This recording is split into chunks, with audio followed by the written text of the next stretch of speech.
Okay, good evening, ladies and gentlemen, members and guests. It is Monday, October the 3rd, 2022, and we have a very special presentation for you this evening. But before we get to that, let's take care of some business. Saturday, September the 24th, Karen Cummings led a trip to the New Cumberland Apple Festival. Let's see, is Karen with us this evening? We could have her or someone else talk about that trip. JK, nope, don't see Karen. Anybody else go on that trip that would like to comment? The Apple Festival? It was intended to reinforce some of the concepts that Frank Smith had shared with us about photographing people. I understand the attendance was a bit low, but still the opportunity was there. Okay, if not, we'll move on. This past Wednesday, we had a good experience. There were a bunch of us, I'd say at least 10 or 12, who went to the Capitol, to the fountains to photograph night photography, long exposure, tripod stuff. And let's see, Eve helped to lead that trip, but I don't see her. Kurt was there. Kurt, you want to comment on that? What a great time we had? Yes, we did. We had a great time. We had about, 10, 12 people in attendance, and we got some nice shots. We had very nice skies, so we had some really nice clouds to work with. Very good. Okay, thank you. Thank you. Yeah, it was a good experience. Let's see, Mark Albano's not here. Okay, coming up this Saturday at the Harrisburg Mall, I think it's 9 o'clock, there's a session to practice your waterfall photography. So I think Joe will be back by then. He'll be there. Mark will be there. I can't make it, but there'll be some other folks there to help and practice waterfalls, and particularly to get ready for an upcoming trip that they'll be taking to some actual natural waterfalls. Okay. Next Monday, that's October the 10th, there is no meeting. Okay. We're going on pretty much the every other Monday schedule now. So no meeting next Monday. Okay, guys, this evening we have a special treat. We have a national park ranger who's also a nature and wildlife photographer with us. This guy works at Yellowstone. What a place to have a job, right? I was there in May of 2021. Great trip. Peter Mangolds, okay, nature and wildlife photographer. He's got some tips for you about photographing nature and wildlife, and he's going to tell us about some of the encounters he's had with those and give you some tips about photographing. So Peter, it's all yours. You can give them some more information about yourself, and you can share your screen. Awesome. All righty. So I'm going to go ahead and share my screen with you guys now. Let's see. Can everyone still hear me here? Yes, we can hear you. Okay, cool. Let's see. All righty. Is that sharing pretty well? Not yet. Not yet. Might be a delay. You're out west. Yeah. but no, it's not coming through yet. Let's see. You're in the little green square that says share screen. Yeah, I was in that. Let's see. I can try that again. Yeah, just give it another shot. What happened here? Share screen. And then pick you already have your PowerPoint open on your computer? Yeah. Is this working better? Oh, there we go. Yes, I can see that. Okay, awesome. Sweet. Sorry, Zoom is not my forte. I chase wildlife. So can you see all that? Yes. Excellent. All right. Awesome. Well, thank you guys for having me. Really happy to be able to share my insight and knowledge on taking photographs in the greater Yellowstone ecosystem.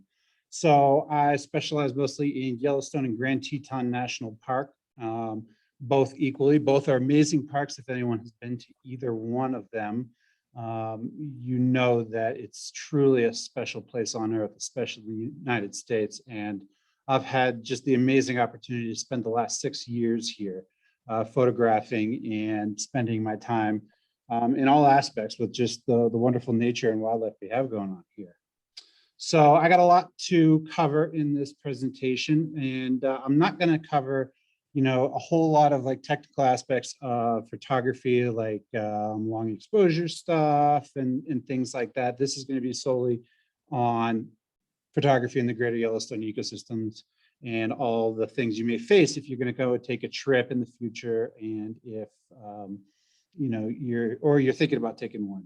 So getting into this, a little bit about me. So I spent 4 years as a national park ranger with the National Park Service in Yellowstone. I worked with the Resource Management Division, which meant I did everything plant and animal related. On top of that, I did a lot of additional extracurricular activities like structure firefighting, wildland firefighting, search and rescue, and EMS. In all my free time while I was out there, and still to this day, I spend it out in the park, just taking as many photos and just enjoying being out in the park. I actually didn't start photography until my second season in Yellowstone. And so I started in Yellowstone in 2016. And it wasn't until 2000, that winter for Christmas that I got my first camera, because I realized that if I was going to be in such a beautiful place, I was going to need to be able to capture some images in order to be able to tell people, or when I would tell people stories that they would kind of glass over, but when I would show them an image, it would really pop. So that kind of got me started into my career as a photographer. And as many of you, I'm sure, have known, it's a pretty addicting one, and it has taken me to all sorts of crazy places. Let's see. Here's just a little bit about my equipment that I use. So I'm a Canon shooter. I currently shoot on the R5. My main lens that I use, that I have on more than any other, is my 100 to 400. But I also have 70 to 200, 24 to 70, and then a 16 to 35. Should actually be 15 to 35. I have teleconverters, but it's super rare that I ever use them out here. I've just never had the greatest of, I don't know, luck. I mean, they can be helpful, but out here you have a lot of atmospheric conditions, and sometimes a ton of zoom, like taking a 600 and putting a doubler on there, doesn't really help you out, because we get heat waves and all sorts of other things. And if you're patient enough or lucky enough, the wildlife will just come right up to you. Our bears, wolves, bison, moose, all of that, they're just used to people at this point. And given the right time and conditions, that, even a 100 to 400 can be too much. I always use a battery grip just for that extra life. And because for me, I'll always be up for hours at a time sometimes, and nothing worse than running out of batteries. Various tripods for different things. And then one thing, I'll share some images from it, like my opening image. I've been getting into a bunch of underwater photography here as well.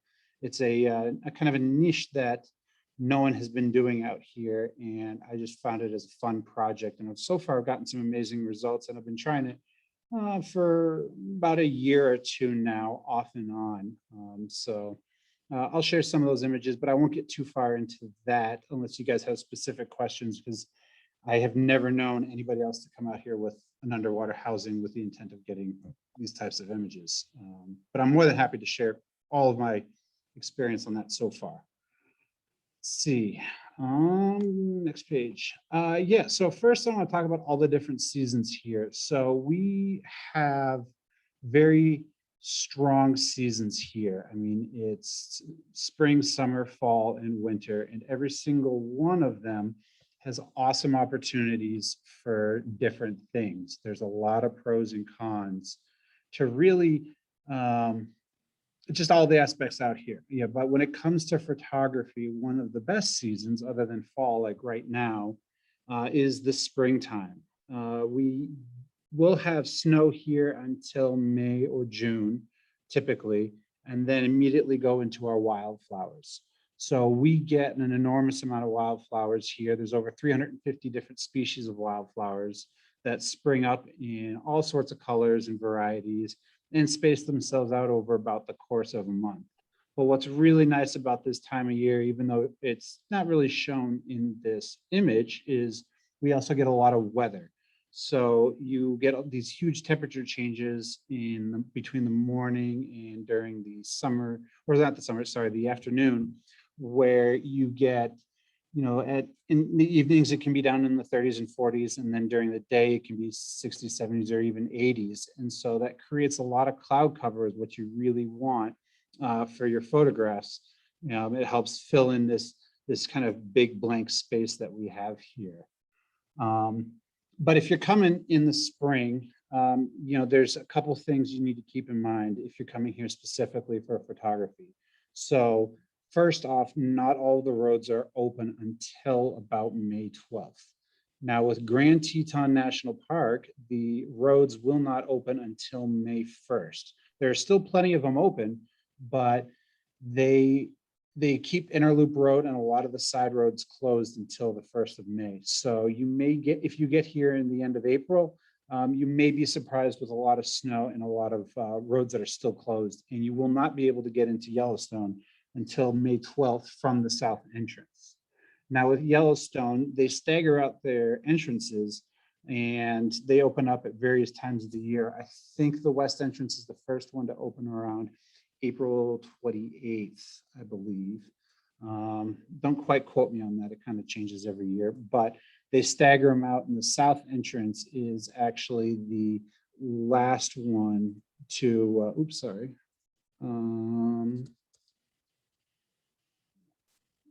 I screwed this up, sorry. Okay, and so the south entrance is the last one to open. And so they don't allow you to get in and you'd have to go all the way around. So your plans may change drastically. But this time of year is the best time of year for wildlife. So this is the baby season. This is when a lot of wildlife photographers will flock here. And so the bears, the grizzly bears in particular, they give birth actually in mid-February, but they won't come out of their dens until the end of April, or at least the ones with the newborns. But all the other bears will be out and about starting mid-March, and they hang out near the roads. So it's an amazing opportunity to get bears right alongside the road. And I'll get more into the dangers and the aspects of all the individual wildlife things, what to watch out for bears, how to do all that. But just know that if you're looking for bears, come in the end of April, beginning of May. When I do tours out here, so I do a lot of wildlife photography tours, and in that time of the year, you have about a 85% chance of me getting you on a grizzly bear. And out of that 85% chance, there's probably a 50-50 shot that the bear will be too close where I will not even allow you out of the vehicle. So the other animals have been given birth. Moose aren't until later on, but it's the baby season. It's amazing time for photography if you're into wildlife. The weather in the spring, it can change instantly. It can be very temperamental. You can get snow as late as June. So really the name of the game is to bring a lot of layers and wear a lot of layers so that you're prepared for all the different seasons. It's kind of our mud season. And so, you're going to want to have good footwear and all of those things. You may get rain. So be prepared for all of the elements in spring. It can be, the weather can be combative. You never know what you're going to get, but with that comes a lot of dramatic landscapes and opportunities as long as you're willing to get out and about. Also keeping in mind that if you're coming during that time of year, you're probably not going to be able to hike around much. The trails will be kind of closed and mucky and things like that. So if you're coming in the spring, if you're coming for photography, awesome. If you're coming for hiking, there's stuff open, but good luck. The visitation in the spring is usually pretty low. It's gotten a bit busier over the last couple of years, but it's not until Memorial Day weekend that we really get our big crowds coming in. Memorial Day is kind of the unofficial kickoff of summer. And before that, you'll get mostly photographers. So the demographics change drastically as soon as school's out of session. So one of the main questions people ask is, what's the best time of year to come? Really depends. When if there's less crowds and you're just looking for wildlife to photograph, springtime is your time to come. But the next season being summer. So summertime, crowds show up Memorial Day and they're here until Labor Day, and that's when school's out of session. So you're going to get huge crowds here. Now, by huge crowds, I don't mean that, it's going to be shoulder to shoulder wherever you go, and there's going to be long lines and there's going to be traffic. I just mean for here, it gets busy.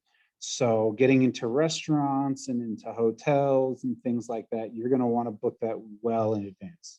This is the time of year that everybody's kids are out of school, so this is their opportunity to come out here on a week trip. The energy levels of the visitation changes quite drastically during this time of year. It's a very high energy time of year because it's mostly these families with kids and they're coming here to check off a list. They got to see this, they got to do that, and they're going to hit all the main spots. So it's going to be crowded at Old Faithful. It's going to be crowded at Jenny Lake. It's going to be crowded all over, and it's parking can be difficult unless you're a very early bird or a late bird. So if you do come in the summer, it's still wonderful. Just prepare to be out early or out late. Middle of the day, it's going to be busy and you're going to be fighting the crowds. As far as photography goes, it's the toughest time of year by far.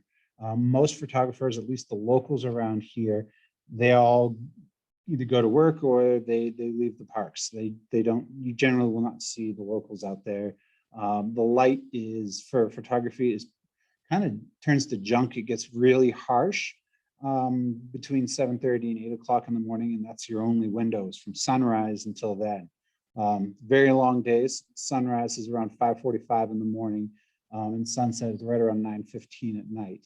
So you have a huge window of the day where if you want to go hiking and paddling and all the other recreation activities, it's a phenomenal time to come. But as far as photography goes, really not the greatest. During the bulk of the summer, I bring my camera with me everywhere I go, but it's rare I actually take it out and take pictures because you just get this really harsh contrasted light. We typically have really hot and dry temperatures. Our relative humidity is really low here, which is nice. So you don't get so much of a haze, but it gets hot for us. So, it'll be in the 80s, maybe low 90s. In the Tetons, Yellowstone rarely gets above like 80, 85, which for some of you is probably not that hot, but for here, it's really hot, especially with the sun and the high elevation. So time to drink a lot of water, go out on the lake, go recreate, have fun. But as far as photography goes, it's tough. Most of the wildlife, all the big game, so your moose, your elk, your bears and stuff like that, they've taken off into the higher elevations, up into the canyons and the mountains. So they're not even really out and about. I do wildlife photography tours now, and during the summer, it's not uncommon at all between like July and August for me to take a full day trip and only see a couple of bison. It's just really hot for the wildlife and they're gone. They just disappear into the woods. One thing to keep in mind, if you do come in like August and early September, we do have wildfires out here. That's without going into this big thing about wildfires and what they can mean, or the importance of them. It is part of our ecosystem, and we do get a lot of smoke. This year we were blessed with almost no smoke, but there have been previous years, last 2 summers, where all of August you couldn't see the Tetons at all because it was just completely smoked in. Just mentally prepare yourself that may be a possibility if you're planning on coming in August. During this time, the campgrounds and lodging, they're booked months in advance. As soon as they open for booking, people are already waiting in line for hours. So if you do want to come then, plan way ahead. You'll see heavy crowds. Not my favorite time of year, but not a bad time of year because it's if you're here for recreation, awesome time. Boating and hiking and all that, but photography, not so great. Fall. We are currently in fall right now. I've been running around crazy for the last week or two. This is the time of year where I get little to no sleep because we have so much going on. This is probably my favorite time of year. The temperatures are right around 30, 40 degrees at night. Midday, I think right now it's like 65 or 70 degrees. It's beautiful. All of our fall colors. Usually it's the last 2 weeks of September if you want to come for our fall colors. This year it was delayed by about a week. I think it's because we had such a wet summer, but everything's turning to their beautiful yellows, oranges, and golds, and the wildlife is finally back out and about. So now that the temperatures have started to drop, a lot of the wildlife has come out of the canyons and off the mountains, and we start seeing them all around the place. We have our bears are now in hyperphagia, which means that they're getting ready for hibernation. Our bears will go into hibernation beginning in November. So right now they're trying to chow down on all the ripe berries and fatten themselves up as much as possible. So I've been spending a lot of time these last week or so just photographing black bears and moose in particular, and elk as well. So right now is our elk and moose rut. So they've shed the velvet off of their antlers, as you can see in this bottom picture. What is going on? As you can see in the bottom picture, they've dropped the velvet off of their antlers and they're moving around. They're all looking for their lady friends. And if you get out, the key here at this time of year is get out and be in the park at least a half hour before sunrise. So right now, sunrise is right around 7:15. I'm usually out in the park by like 6:15, 6:30. You want to be able to listen because this is the time of year where all the elk are bugling, which if you've never experienced it, it's a beautiful, beautiful sound, kind of haunting. I don't really have a recording of it on me, but you get out and about and all the big bulls are roaming around, the moose are roaming around. But as soon as it starts getting hot, they are all very temperature sensitive. So moose and elk, their fur is actually a hollow tube versus our hair is a solid strand. So they have a really good thermoregulation system. So when the temperatures rise, they overheat super easy. So they're going to duck into the woods. So you really only get about an hour or so of really good shooting conditions. So getting out early as possible and finding it, spending your time in the dark or the wee morning hours is really important to find your wildlife and then sit there with it and follow it around if wildlife is the name of your game. Also, all of the main photography spots here, Schwabacher's Landing, Oxbow Bend, Mormon Barns, all these places. Sunrise is the time of day for photography for landscapes. So you'll see some pictures of sunrises in here, and I'll touch upon that a little bit more. But sunrise, for the Tetons, the Teton Mountain Range goes from south to north in an almost perfect line. So when the sun rises to the east, it lights up the mountains from the top down, and you get these brilliant swaths of color, and they change color as the sun rises and comes over the horizon and lights them up beautifully. It is by far the best time for any kind of photography, not just because the wildlife's out, but the light's the best. The mountains are lit up in a whole array of colors. And honestly, I would trade 20 good sunsets for one good sunrise here. Because when the sun sets, it drops behind the mountains and the light gets really dark and blue. Even if you get a good sunset with the clouds, you still get a silhouette of the mountains. You don't really get that whole lit up face. So, I mean, really the key point is be early, get out early and then spend a couple hours out in the park and then maybe go into town, have breakfast, bring breakfast with you or catch it in the park, coffee. But then your day's pretty accomplished. And then go back out for an evening session. But yeah, be here early. Let's see, talk about temperatures. Yeah, and we're getting the time of year where it can snow at any point. We've already had this last week a couple of snowfalls in the higher elevations, nothing down low, but I wouldn't be surprised if we got hit with a good snowstorm any day. Once it starts coming, it doesn't stop. And speaking of snow, we've got winter. It really starts sticking in October and it won't end until May. We have a good portion of the year, usually at least a month or two where it doesn't get above zero. So January, February, but it's also an incredible time of year. If you can brave the cold, I strongly recommend coming. It has just some of the most amazing landscape opportunities and wildlife because you get to see them in their most harshest environments. They're still roaming around. The bears are in hibernation. They go into hibernation around November. But it's, if you can catch wildlife and see some of the landscapes, it's absolutely amazing. In the Tetons, snowfall averages about 400 to 700 inches of snow a season, over about the course of 4 or 5 months. So you're talking about 10 feet a month of snow. It's a lot, but if you're willing to brave the cold, I strongly recommend it. There's the fewest amount of people, because everyone's either skiing or they're too afraid of the cold. Coldest temperature I saw this last winter was negative 32 degrees. It can be daunting, but you can capture some absolutely incredible stuff. And I'll show more of the winter photography later on in this presentation.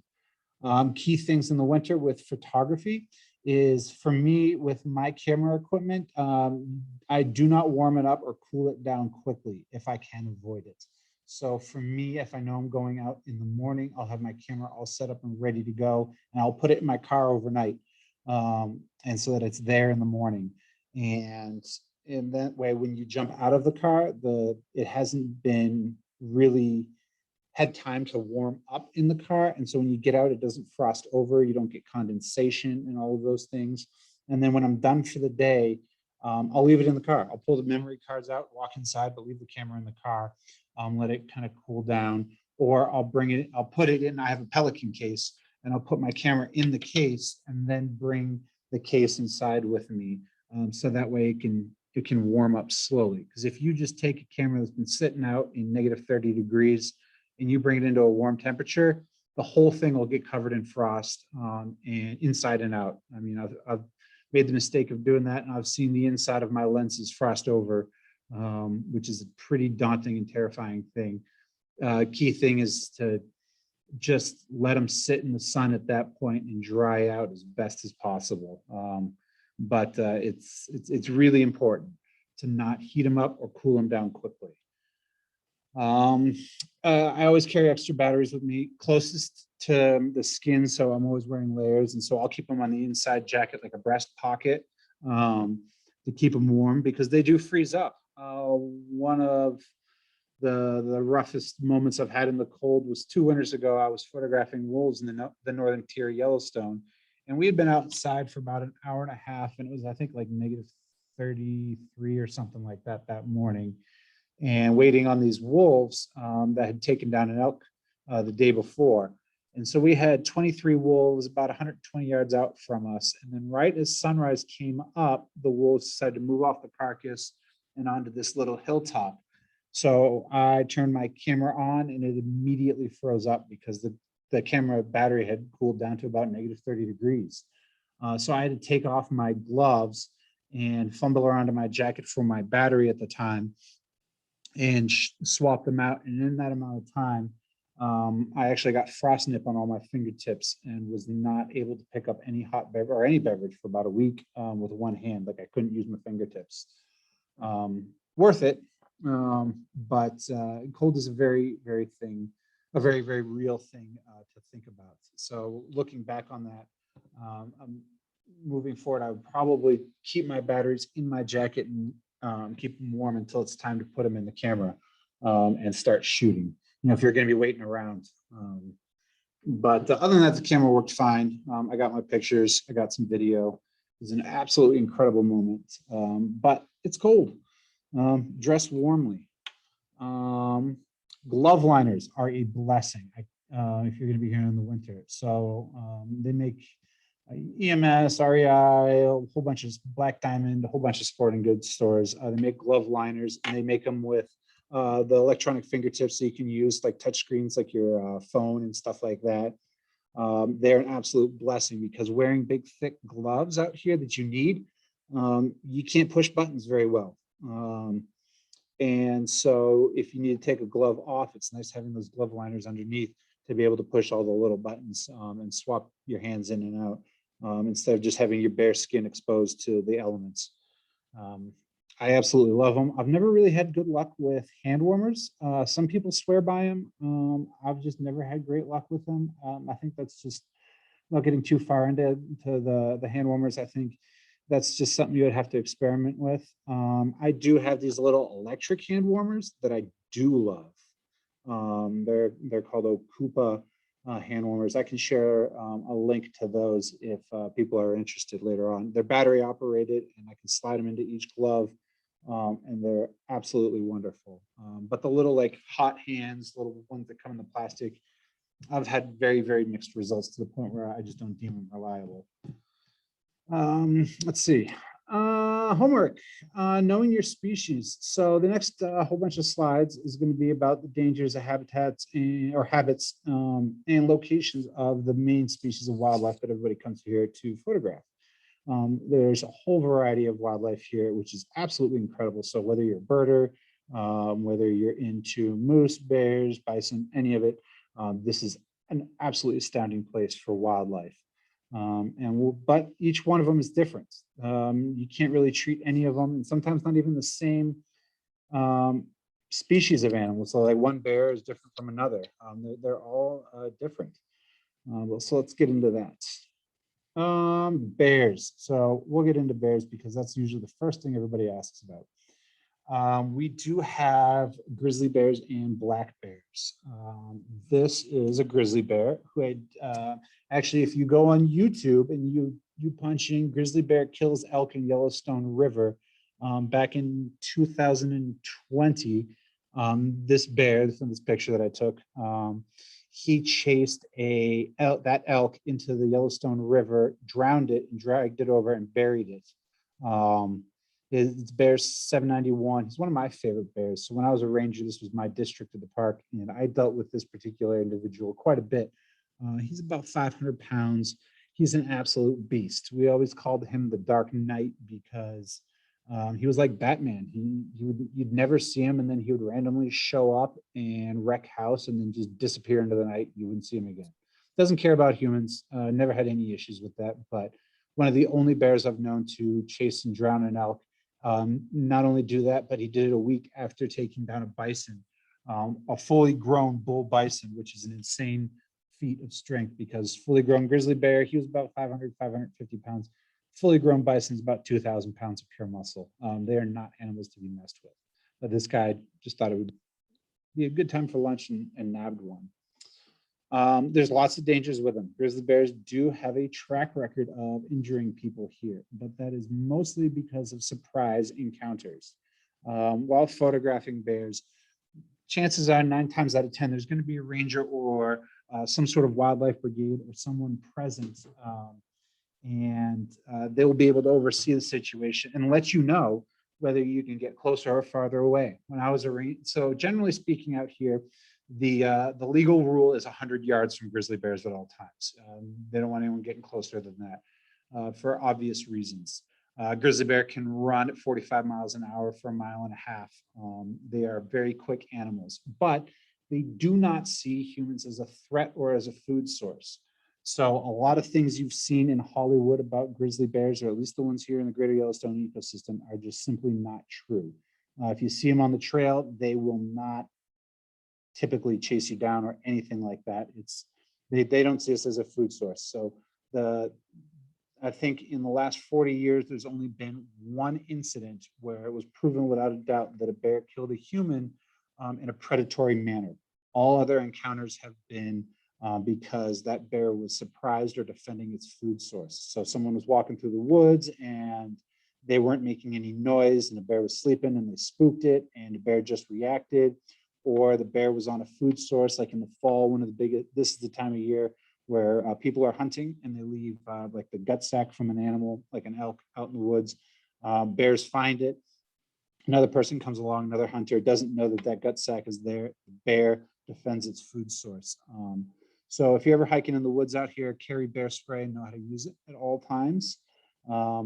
Very effective way of defending yourself against the bear. I've had hundreds, if not thousands, of grizzly bear encounters. A big portion of my job was bear management in Yellowstone. And if you guys have questions about that, I can give you lots of stories. But generally speaking, you don't really need to be as afraid of grizzly bears as Hollywood has probably led you to believe. This is a pretty terrifying image of a grizzly bear, but I can show you lots of wonderful ones. I've had so many wonderful, amazing encounters. In this slideshow, I think I already showed a picture of a bear. standing right by the roadside with a whole group of people. I've seen many of our bears just roam right through clouds of people, smiling ear to ear. In this, let's see, what do I have on that slide? Yeah, so there's some of their habits. They den between starting in October, November to March and into May, depending on whether it's a female with cubs, the female with coy, so cub of the year. So if you ever out here and you hear anyone say the word coy, that's something to pick up on. Coy stands for cub of the year, and it's these little fellas right here standing by mom. I took this picture, I believe, on Mother's Day. And so they will come out the end of April. And, you know, obviously she'll be pretty protective of them. But the big thing is that mothers with coy, they have actually learned to use humans as a shield, because her biggest threat is male grizzly bears. And she will hang out near the roads because she knows that humans will congregate to take pictures of her and her cubs. She knows that we will stay away from them. We are not a threat to her. And she knows we aren't a food source. She's got tons of food along the road. But if there's humans around, the big male grizzly bears won't come in. And male grizzly bears are coming in that time of year because that's their mating season. And they will kill and typically eat all of her cubs if given the chance to put her back into heat. So she's kind of using us as a human shield.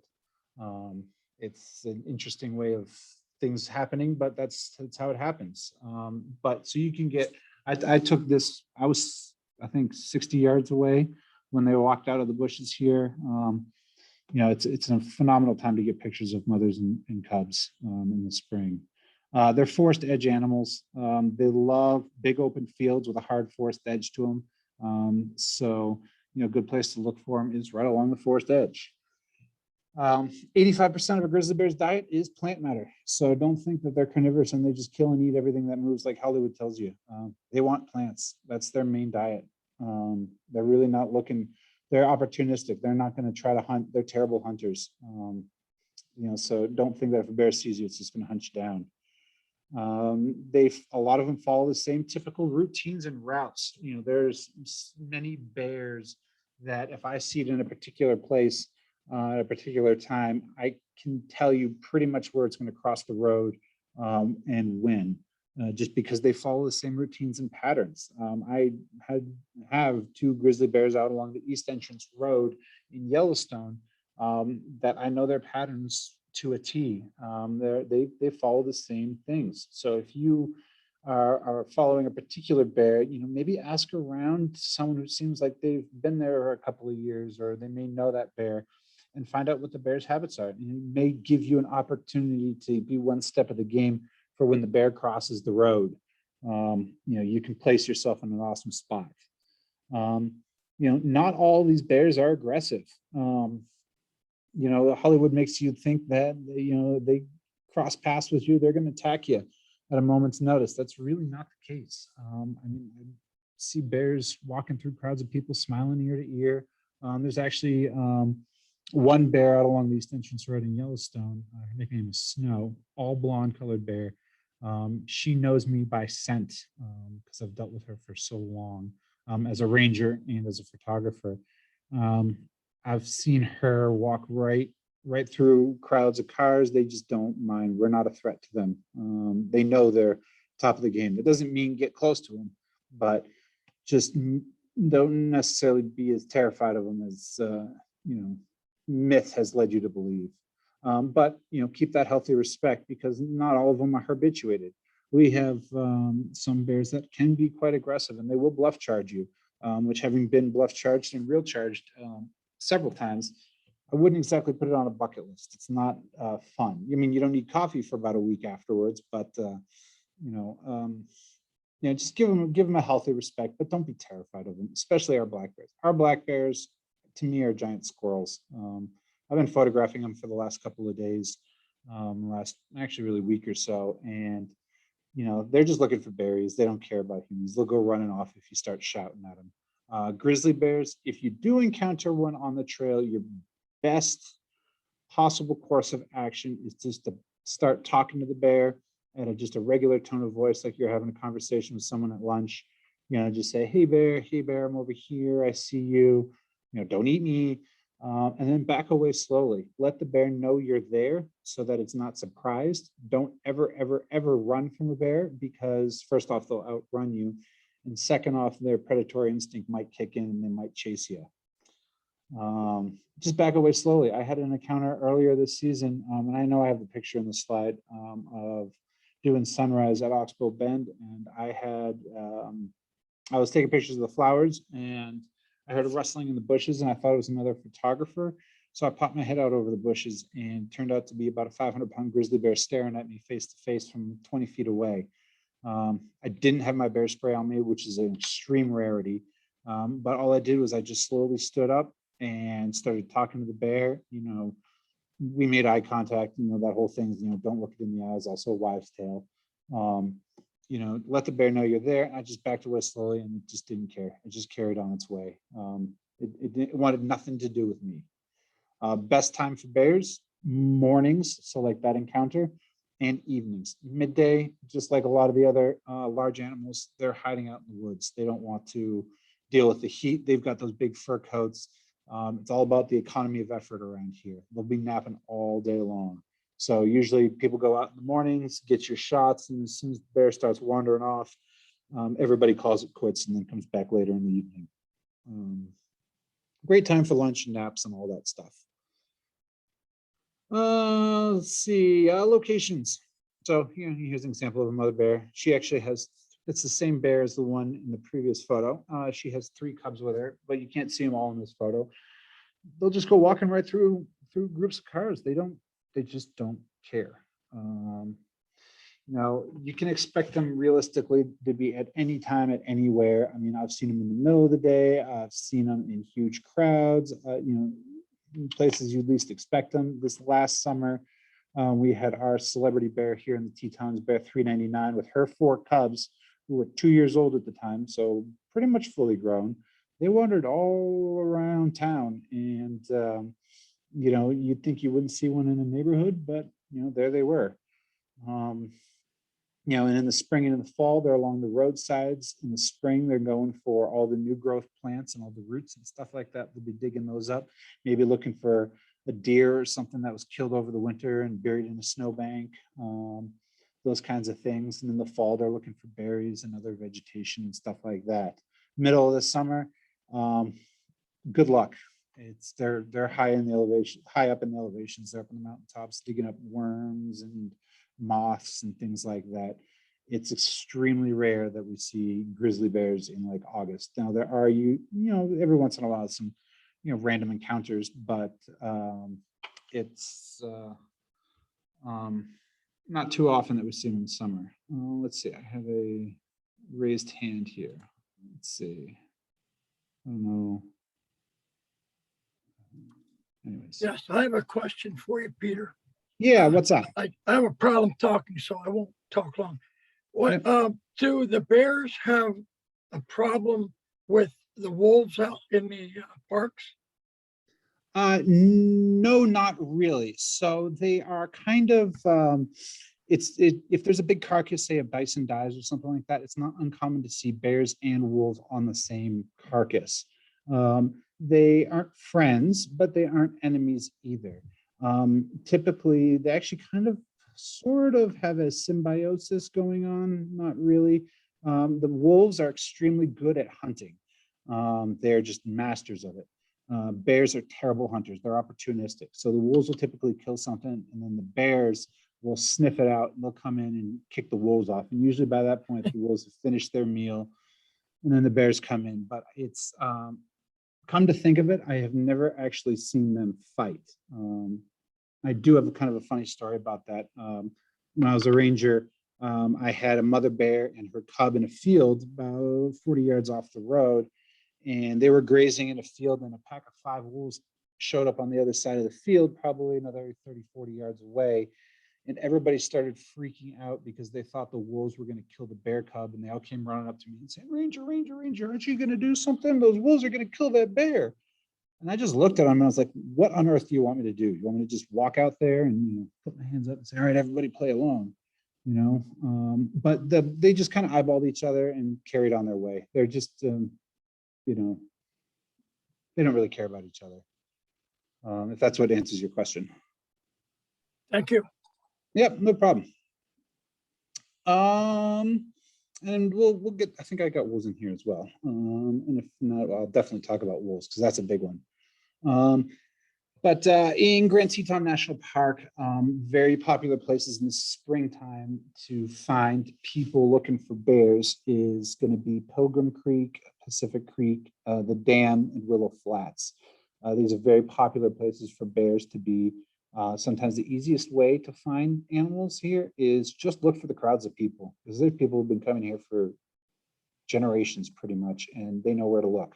So if you see a whole bunch of cars pulled over on the side of the road with everybody got their cameras out, that's your place to be.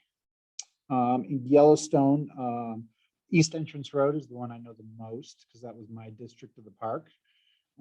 There's some great bears out there in the springtime and the fall. My two favorite bears are out there. And then Hayden Valley and Lamar Valley. Those are the two main places for wildlife in Yellowstone, bears in particular. Those are going to be your best bets to see them early in the mornings and late in the evenings. Let's see. What's going on here? Why isn't this? Okay, moose. One of my favorite animals out there. Not the brightest of animals. Practically blind is something to keep in mind. So moose, it's very easy to get very close to moose without them knowing because their hearing is very good, their sense of smell is very good, but their eyesight is extremely poor. They're practically blind. So it's easy to spook them, and that's what makes them dangerous. They're also masters of camouflage. They'll lay down out in a big open field full of sagebrush, and you won't even see them. I've almost stepped on them. And they won't know you're coming or know what you are. They don't care about humans at all. They're so used to us that, I mean, you can walk all around them once they know you're human. But if they don't know you're human, they will react instinctively as if you were a predator. So they can come charging out of nowhere. The rule, legally speaking, with moose is 25 yards. I've been much closer to them. I've been much farther away from them as well. But they are one of my absolute favorite animals to photograph just because they're so iconic. Tetons is your place to be for moose. Yellowstone, you're really not going to find them, to be honest. In 1988, there was a massive fire in Yellowstone that burned about 827,000 acres, an area that's 2.5 times the size of Grand Teton National Park. And during those fires, there was a lot of habitat loss, and it pushed a lot of the moose out. A lot of them ended up in the Tetons and the other surrounding areas, and they've been slowly making their way back. They haven't really had any reason to leave those areas because once they find a good habitat, they're like, it's pretty good. I'm just going to hang out here. No need to go on a massive journey. So Yellowstone, I mean, you can see moose in Yellowstone, but if you're after moose, come to the Tetons, come in the fall and early winter. That is by far your best time. Most moose I've seen in a day is 36. And some of my absolute favorite photographs are of the moose. Some of their habits. Yeah, they give birth in June, mid-June, and they will have all their little babies, which are adorable little things. And they'll kind of hang out in the river bottoms. They're really water dependent. They overheat when the temperature is above 65 degrees. And the only place that they can actually sweat from is from their legs. So if they need to cool down, they're going to be standing in the water. One of their favorite things to eat is aquatic vegetation. So they have the nickname of swamp donkey because they just love swamps and rivers and things like that. In the spring and in the fall, they're down low in the valleys and in the river bottoms because there's still good vegetation. There's tons of water. You know, they got to drink when temperatures go up above 60 degrees. They'll drink 30, 40 gallons of water a day. So they really got to be able to eat. They really got to be able to drink. And just as importantly, they got to be able to cool down. So with the vegetation on all the trees during that time, they can hide out in the shade. Their rut is in the fall, September, October, which is what we're in right now. I've been chasing these fellas around. Haven't seen this particular moose this year. We all think he passed on this last winter. He was one of our most dominant bulls. They're huge. It's kind of sad to see him go. He was a favorite. But we have a whole bunch of prominent big bull moose coming up. In the fall, they kind of group up in pairs and go wandering around. And then after the rut, they really group up quite a bit. We don't think of them as solitary animals or as like herd animals, but in early winter, it's not uncommon to see groups of like a half dozen, a dozen, dozen and a half moose all hanging out together. I don't know if they're just swapping war stories after the rut, but they'll do that until December-ish when they drop their antlers. And then they just become a whole bunch of horses out in the field. So I don't really photograph them too much after that.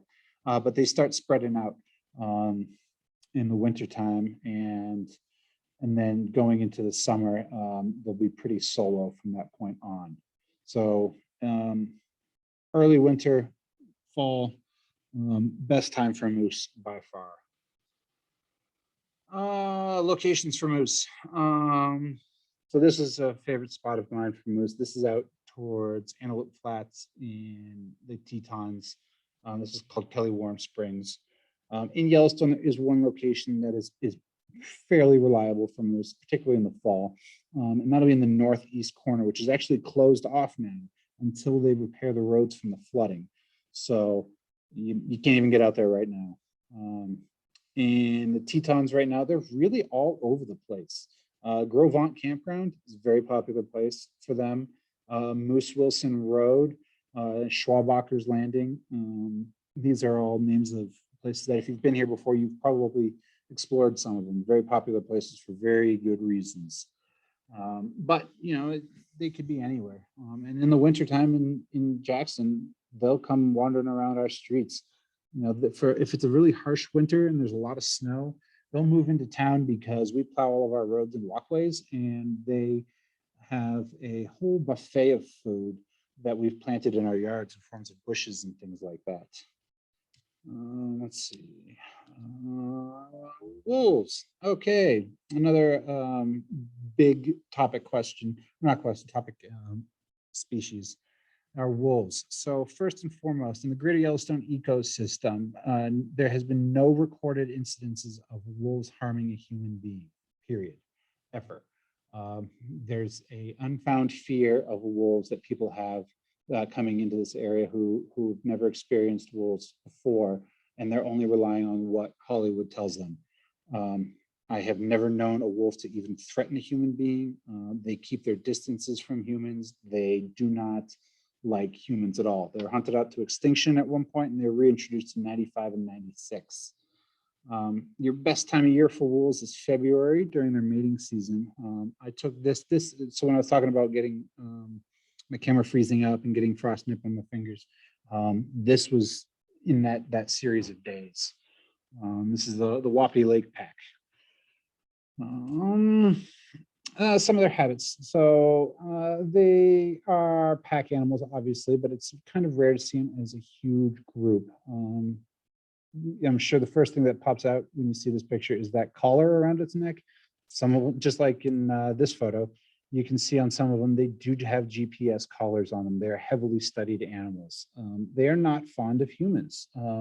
Not in the sense that they're going to rough you up if they see you. They just have not had a good experience with humans. You know, we chase them down for photographs, and then we fly over and we tranquilize them and study them. They're just not the biggest fan of us. Most wolf encounters that you'll ever have here are going to be in the hundreds of yards range, if not thousands of yards. Getting close wolf shots like this one took me about 3 years of tracking these individual wolves and trying. This moment was incredible for me because it ran up to me about 15 yards away, howled 3 times, and then trotted off. But that took an enormous amount of work to get that. So getting photos of wolves can be very difficult. Your best bet is to go up into Lamar Valley in Yellowstone, early in the mornings. You want to be an hour before sunrise. And you're going to want binoculars, spotting scope, bring your camera, but because you might get lucky with one crossing the road, but chances are you'll see wolves. I mean, you'll certainly see wolves, but to get pictures of them it's incredibly difficult. After having finally got some pictures, I don't know if I'll spend an enormous amount of time trying to do it again, just because I know how much work it takes to get them. But yeah, I mean, in the wintertime, they'll group up in the full packs, upwards of, I think the largest one is 32. But most of the time when you see them, you'll see them as individuals or in groups of 2 or 3, because they go out in hunting parties. It's rare during most of the year that they actually stay together as a whole pack. They spread out quite a bit. I got, let's see, locations. I got this one in Hayden Valley. It went trotting up the road from me. I had spent 3 weeks of an hour before sunrise to an hour after sunset. This was in 2020 when COVID hit. And I spent 3 weeks of probably about 18 hours a day tracking wolves and following them and learning their behaviors and trying to figure them out. And this was the best shot that I got. And this one is heavily post-processed because it happened in a split second and from a pretty good distance away. I'm thrilled that I even got this far. It's pretty tough to get those beautiful portraits, but they don't really care for humans. They carry on. They will sit and wait for the cars to disappear for crossing the road. They will keep their distance. And then there's lots of other species. We have owls, bison, pika, foxes, and everything else. So if you're coming here and you have a very particular species in mind, do a little bit of homework. And certainly you guys can always reach out to me if you have any questions about them, because they're all very different. To go into every individual species would take hours and hours and hours of time. So I'm going to kind of leave them at that. So when it comes to photography out here, there's some other things to know. There's a lot of other photographers out here, and a lot of people coming for the same reasons. Most are recreational photographers, but there are people who are trying to make a living off of their photography out here. Some can be very grumpy and don't want to be talked to, particularly the wolf watchers. And because they've been out there all day, every day for months or weeks or years on end. And they don't want to just share all their information, their hard-earned information, rightfully so.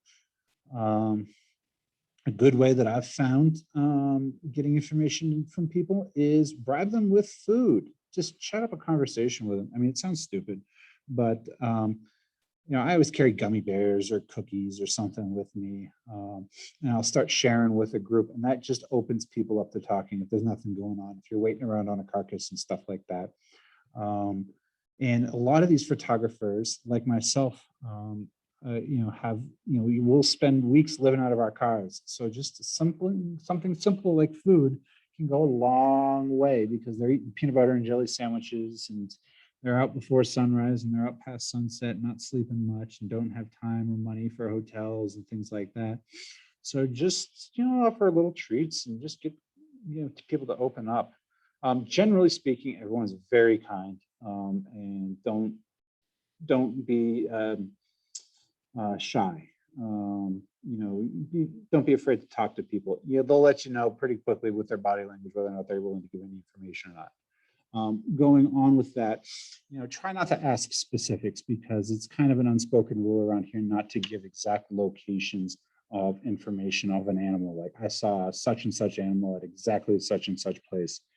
If you're trying to get information, I can get a lot of information out of someone without asking directly. I'll ask like, oh, where'd you see this? I heard you talking about bears. What area of the park did you see it in? I won't ask where specifically. And they may say East Entrance Road, and I'll use that. Like, okay, well, chances are they saw it in these locations. And I'll ask, like, oh, was it a dark colored bear or whatever? I won't maybe ask a specific name of a bear, because people don't want to give out that, because they don't want crowds to form. But but don't be afraid to ask as well. The answer is always no unless you ask. Always follow the rules. The rule is 100 yards with bears and wolves, and 25 yards for all other animals, unless the governing authority at hand says otherwise. So like when I was a ranger, sometimes 100 yards was too close, and sometimes it was way too much.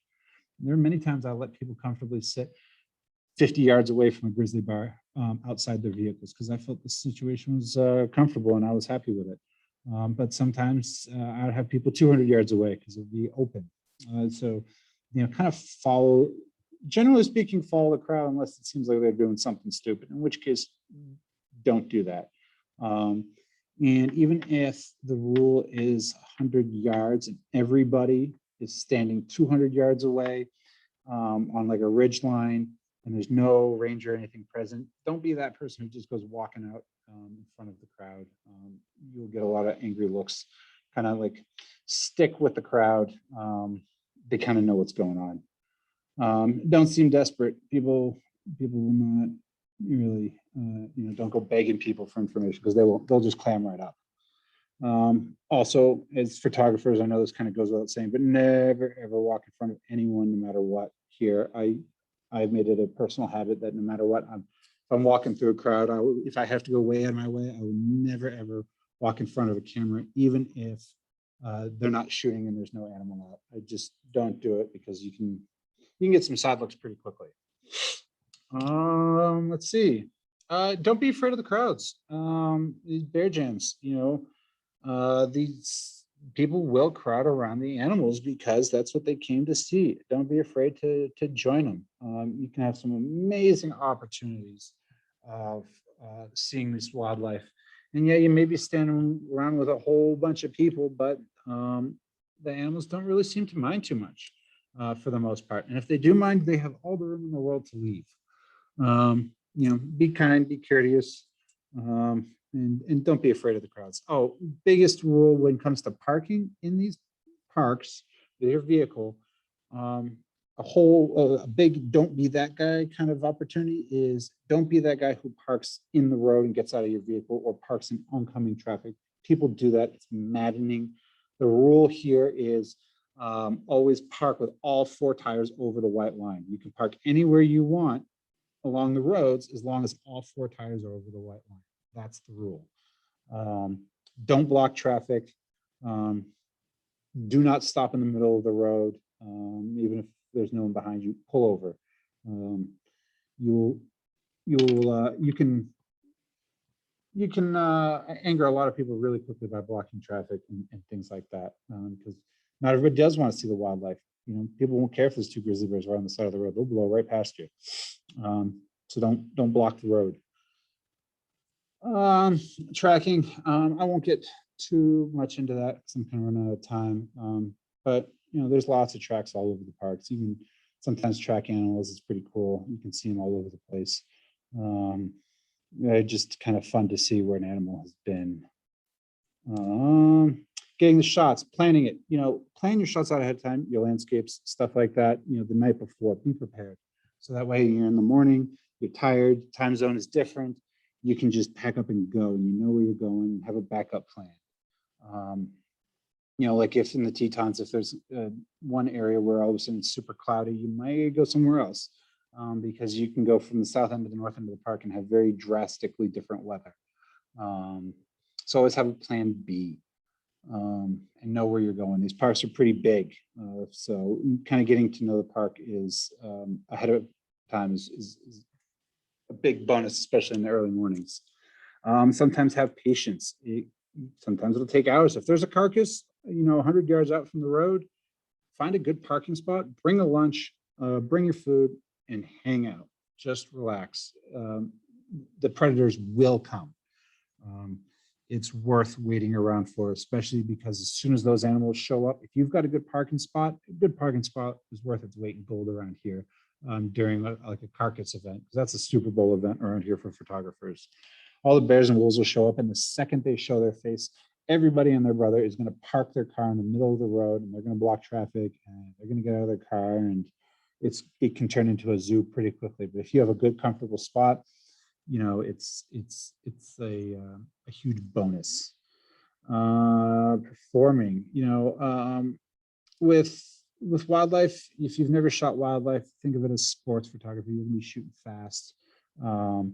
Be ready for things to change very quickly. I shoot wide open all the time. I always just want to be able to take as fast as shots as possible without having too much of an ISO. Kind of be prepared to just, so what I do is called spray and pray. Just shoot as many shots as you can and hope and pray that one of them came out good. Sometimes you may have to go out on a limb and take some risks. In this photo on the left, that's me up to my shoulders in water in that same creek where I got that shot. I sat in that cold water. That was taken in mid-November. I got hypothermia from that one. I don't necessarily recommend it, but I got some incredible shots out of that because I knew that the moose were going to come out to that water. I've been following them for a couple of weeks and knew their habits, and I was able to get pictures, right above the water. And yeah, you can see it actually right there. I didn't realize I had it posted there. You get these beautiful reflections. Sometimes it pays to be a little risky. I don't want to get too far into that because I know you guys are all photographers and you know that sometimes the best shots you get are by thinking outside the box. Always check behind you. Even if you're in a big crowd, always look behind you. Try to keep it a habit around here with wildlife, in particular, that things change quickly. Every once in a while, just glance over your shoulder, make sure there's no bears sneaking up behind you. It happens, or bison, they don't care. And probably the most important thing here is enjoy the moments. Don't try not to get too stressed out about getting the shot and worried about what the crowd's doing. Just enjoy being out there. A lot of people, myself included, sometimes we lose track of what's really important. Is the shot really that important at the end of the day? Is it going to be making me millions? No. Is it going to be saving lives? Absolutely not. But you're there. Enjoy the moment. It may sound stupid, but it's something I have to remind myself of from time to time. So even if I don't get the shot, just remember that you got to see something really cool, or that even if you don't get to see the wildlife, you just have bad luck. You still got to be in the parks here. It's a very special place. When taking photographs here, see beyond the animal. That's really in there for just kind of teaching photography. Look at the whole picture, not just your subject. And then for my wildlife photography, almost all of it, I'd say 99.999% of it, I always take my wildlife shots at or below the eye level of the animal. That's my big teaching moment here when people want to come and learn wildlife photography and they do a workshop for me. I teach them to get low. Sometimes I'll just bring a 5-gallon bucket around with me. So you can just plop that bucket down and sit on it, easy to carry around. And it makes a dramatic difference in your photographs with wildlife. It changes the whole perspective on things. As you'll see in most of my wildlife shots, they're right at or below eye level. Sometimes I'll lay down on the ground, sometimes I'll crouch, but I almost never take pictures standing up. So that's really kind of it for a lot of information. I'm just going to run through a couple of shots here. I don't know how much time I got left.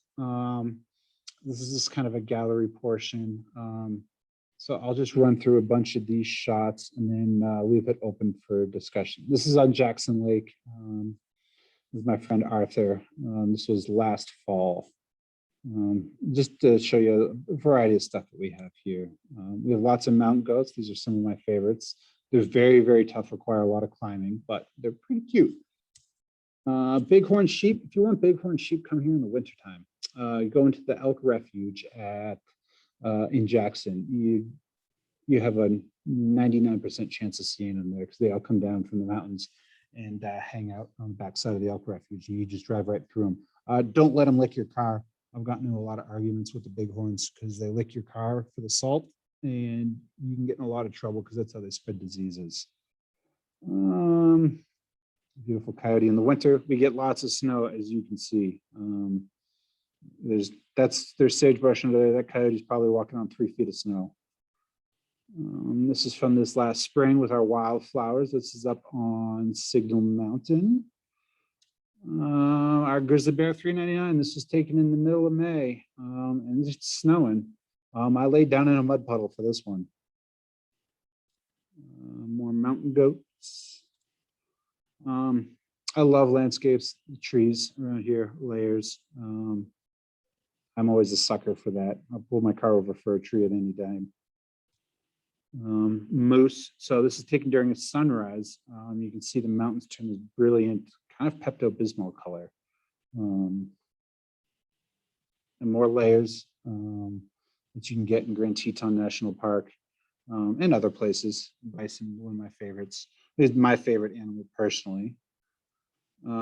This is Oxbow Bend. This is a very popular place, especially right now because all these trees are a variety of oranges and yellows, and it's incredibly beautiful. If you come to Oxbow Bend, get here for sunrise.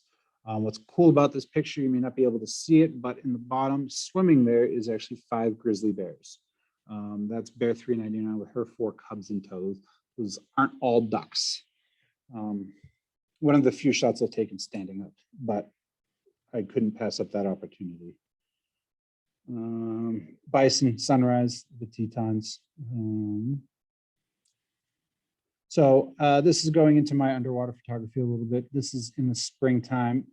This is on Jackson Lake. Sunrise, you can see lights up the mountains beautifully, as well as the clouds. I was using my underwater housing and playing around, and I wanted to get the rocks underneath. I've been trying to play around with focus stacking to get those rocks to be more clarity, but I'm still pretty happy with the way this one came out. Water was had been completely covered in ice about a week prior, so that was not a warm morning, but worth getting up for. I was out on a couple of years ago out on Yellowstone Lake. I was actually on a work trip. I went fishing after work and was able to snap this one. Bear 399 with her 4 cubs. Again, I was laying in a mud puddle for this one. But getting down at that eye level really makes a difference. It gives a great perspective on wildlife. I got soaked, I was dirty, I was wet, but I absolutely love this shot. One of my more famous shots is for moose. I don't like this edit. I didn't realize it was this one, but anyways, this is after the rut. All the males will hang out together.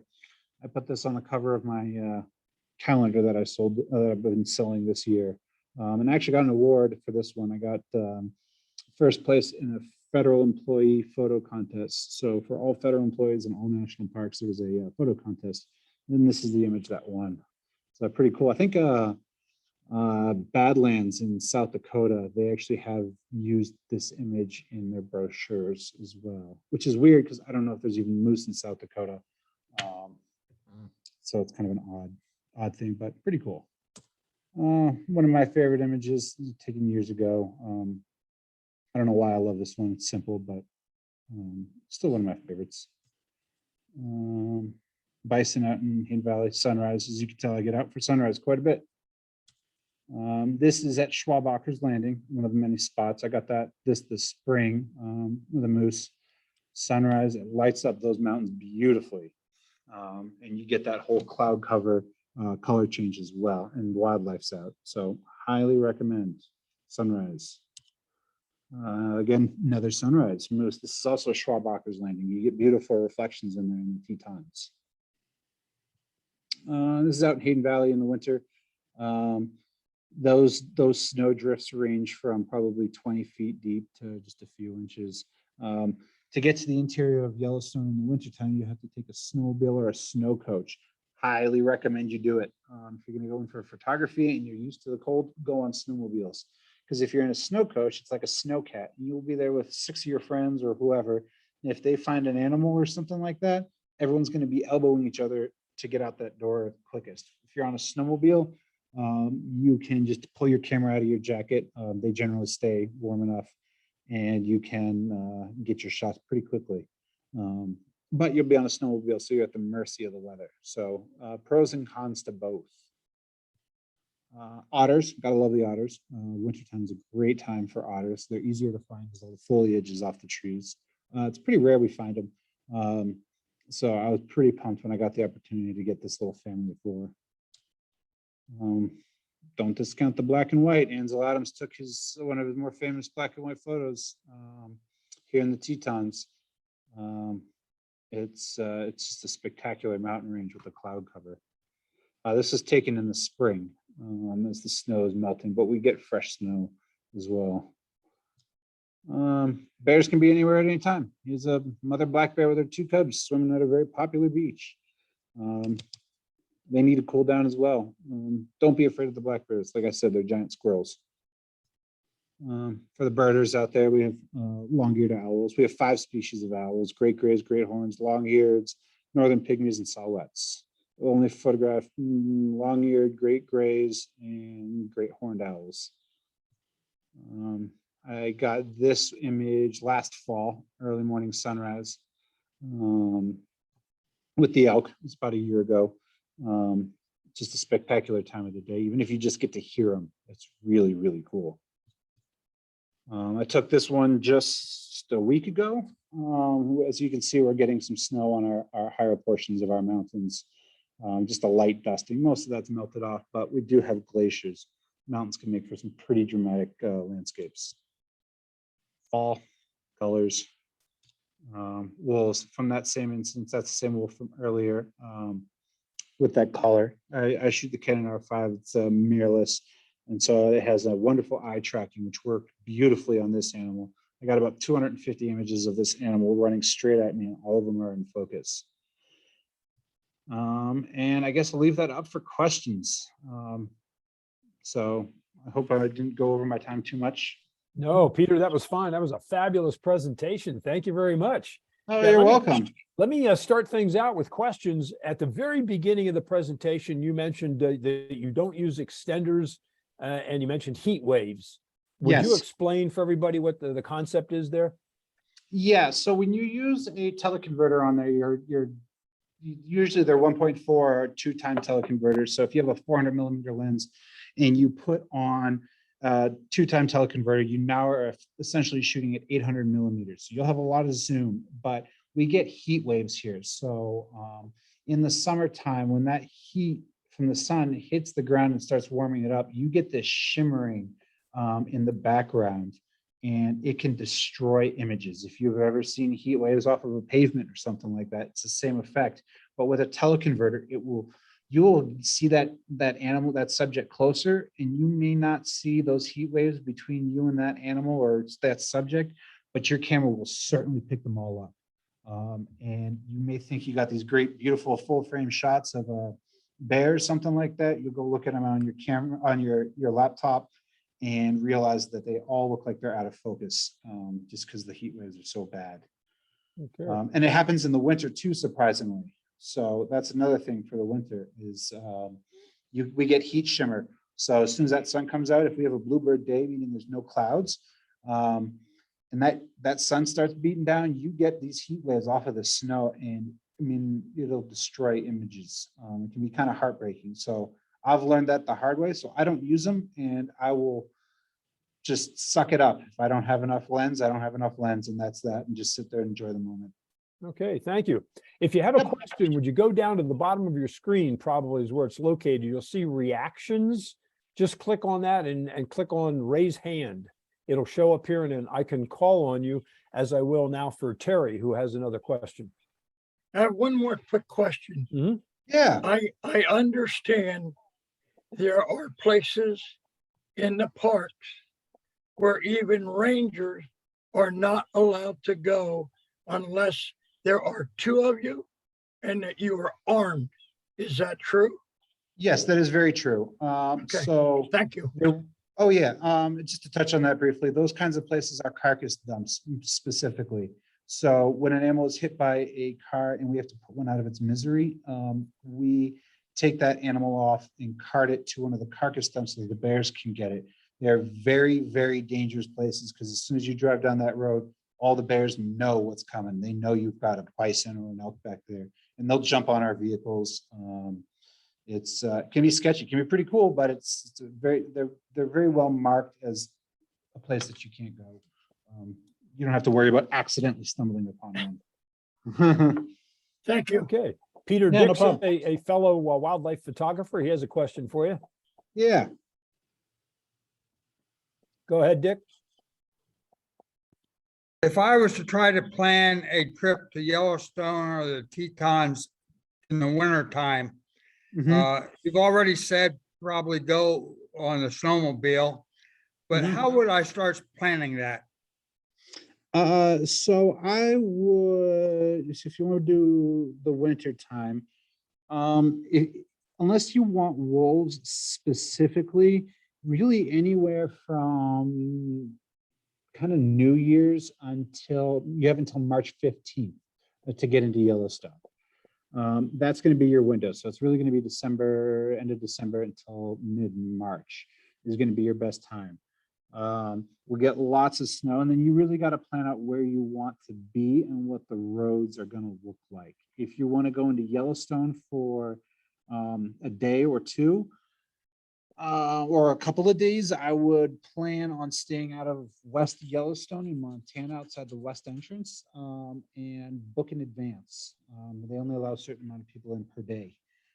As for the Tetons, come for a ski trip and take a trip up into Yellowstone. You can usually hop on one, but still try to book in advance. I do, for the last 2 winters, I did wildlife photography guiding in the winter. But that's where I would start. It's kind of plan on what you want to do specifically between the 2 parks and what you want to photograph and kind of narrow it down, because things are kind of limited in the winter. So by contacting you, that would be a good place to start, and possibly we could set something up. Yeah. Yep. Thank you. And I have all, I have all my contact information here. But I'll get that in a little bit. Thank you. Yeah, no problem. Okay, Peter, how much intervention is done with the wildlife in Yellowstone? I know when I was down at Assateague National Park, they talked about darting, the female horses so they didn't give birth at a particular time. Are those kinds of the health issues or anything done in the park to manage that or intervene? Yes and no. So I did a lot of bear management. So anytime we hit a grizzly bear or a black bear alongside the road, or in a campground, I was called in and I would have to go and assess the situation and sometimes take management actions, which would involve hazing, or we called hazing. So campgrounds and developed areas are no-fly zones for bears. So we would go in and make sure the bear knew it wasn't welcome. Sometimes it's a paintball gun, sometimes it's an air horn, sometimes it's a beanbag out of a 12-gauge shotgun. We wouldn't harm them, but they got the point pretty quickly. Other than that, for wildlife, really the bison are the only thing that are kind of controlled, because the carrying capacity in Yellowstone is about 5,000 bison. And once they get above that, then they really start roaming outside the park and they get into ranches and things like that. And all the ranchers start kind of getting ornery about it, because bison carry diseases. And so they will actually cull the herd once they leave the park. By culling, I mean they will issue hunting permits, and they will, you typically issue those to the Native American tribes in the area under ritualistic rites first, and then they'll open it up for a public draw on those. But apart from that, generally speaking, like most of my wildlife management in Yellowstone, and in the Tetons, they do it differently, but the vast majority of it is just letting Mother Nature take care of itself, for better or worse. Understood. Yep. Yeah. Now they do a big thing with the fisheries. They're invasive lake trout in Yellowstone Lake, so they do go out and they gill net from the second there's ice off the lake until the second there's ice on the lake, and they're actually they're using the same techniques as commercial fishermen to haul out lake trout and actually kill them. But they dump them back into the lake for nutrient purposes. And then invasive plant control, stuff like that. But Yeah, interesting. Okay, all Sharon sorts of has a things. question for you, Pete. Yep. Go ahead, Sharon. Yep, so I'm definitely interested in coming out and trying to shoot bears. Mhm. I think you mentioned that you do some tours. Yep. Would that be a good place to start? Because again, coming out by myself, not knowing the area, trying to maximize that time. Yeah. So I would highly recommend, for your first day that you feel like you're going to be able to shoot. So if you're here for a week, I wouldn't count like the day of your travel. The first day you're ready to rock. Take a guided trip. Doesn't necessarily have to be with me, but with, you know, maybe one. There's several guide companies out here. I do it. I would love to take you out, but do it on your first day, because that will give you all the information that you will need for the rest of your trip, to moving forward, that you can base your approaches off of. You know, instead of doing it at the end of the trip, where you think, where they'll take you out to some places where you're like, I wish I knew this at the beginning of the trip. And you'll get the most up-to-date information that way. So So are you that's certainly the key. basically saying you do kind of like one day or something with a guide and then do Mhm. on your own for the rest? Is that kind of what I'm hearing? Yeah, that's probably what I would do personally. I mean, you can go with a guide. I mean, the problem with going with guides, the issue that people run into is budgeting, to be honest. It can get kind of expensive kind of quickly. So I would go either for a half day or a full day photography trip right at the beginning, and then go out on your own, because you'll get all the information you'll need after that. Because if you go out with me, I'll take you to all the places the last time people saw a bear. That's the first place we're going to go, is where people saw bears the night before. I'll explain to you their habits and what to anticipate. You know, if I saw a bear one place, I might expect it here the next day.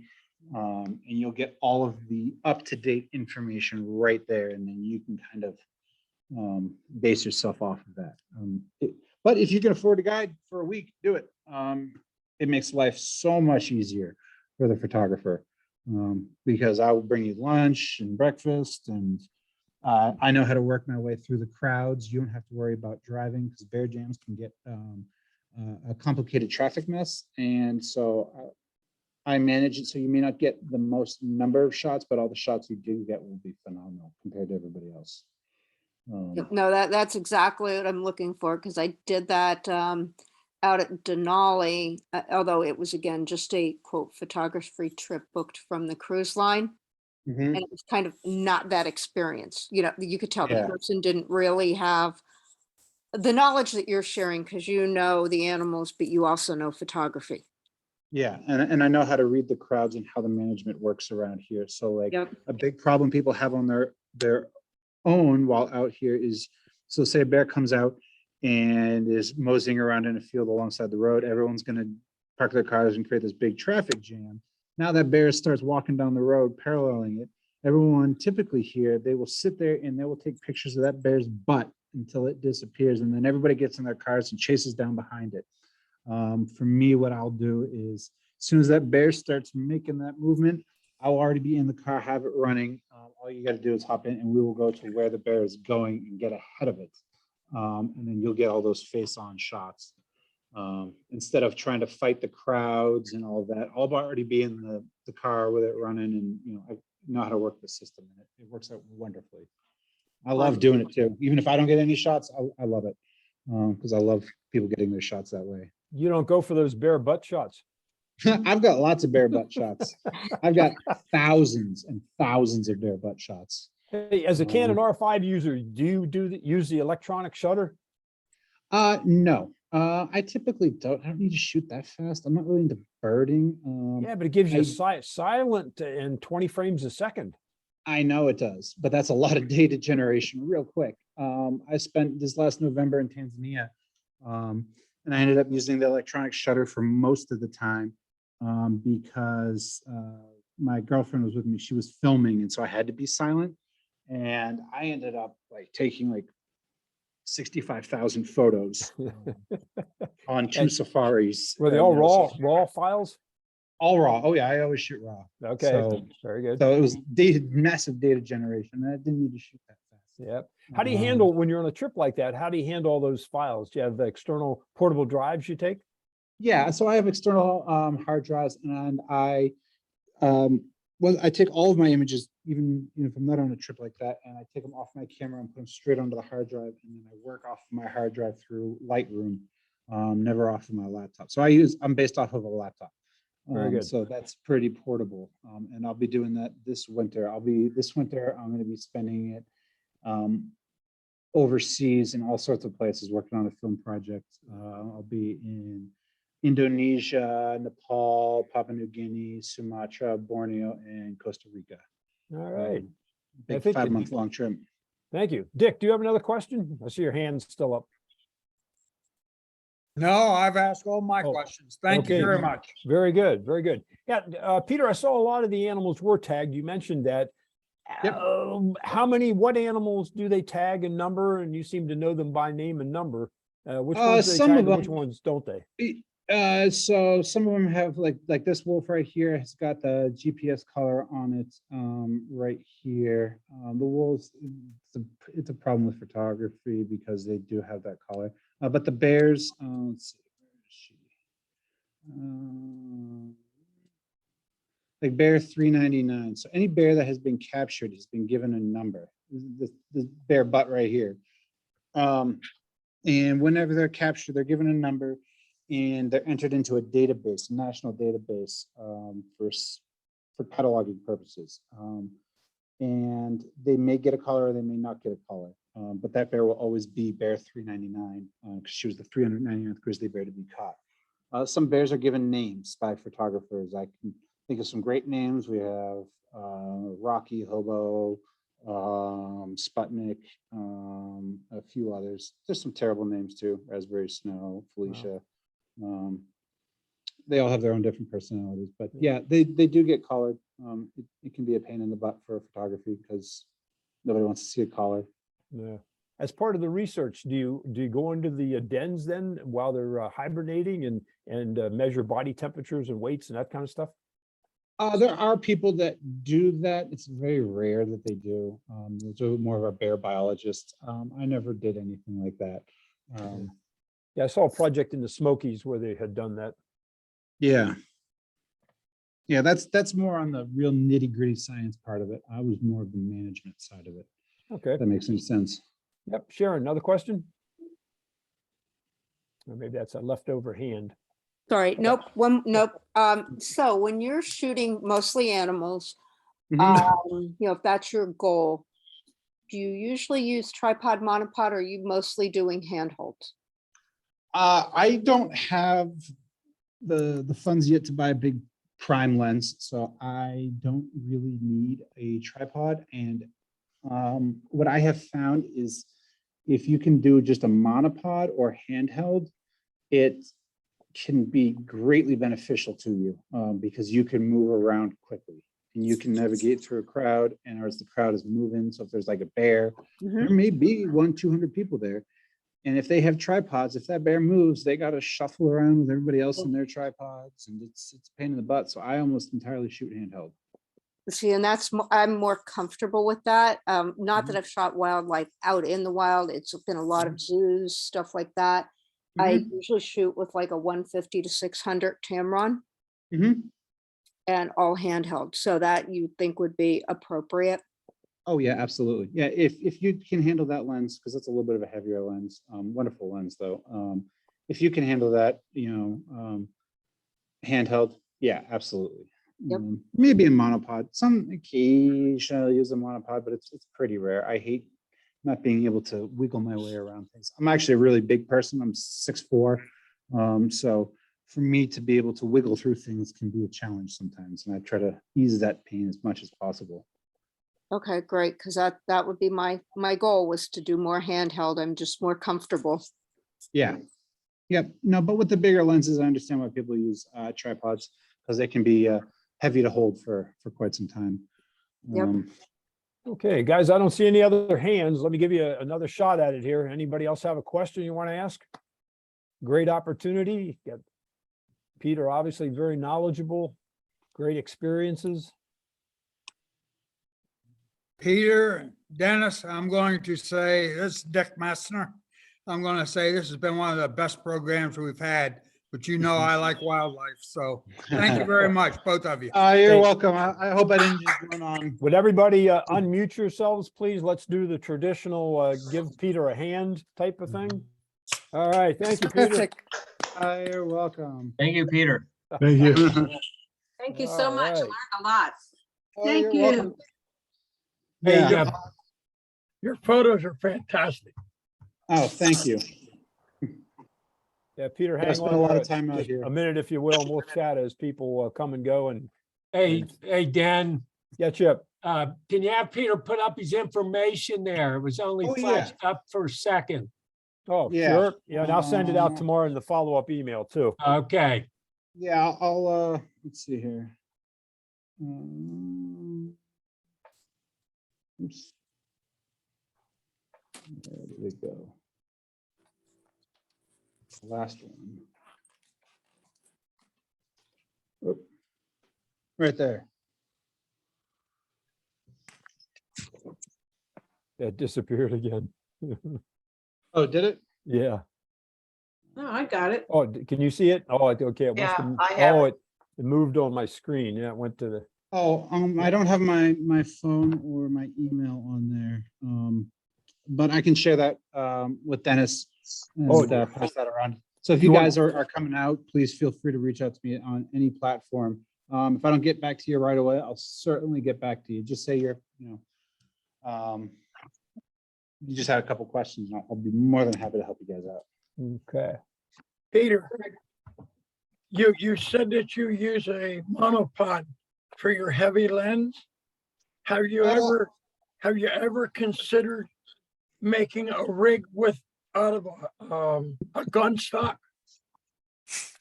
I have considered that, and I do see that from time to time around here. If you're really comfortable with a gun stock, I see people do that, and it works wonderfully for them.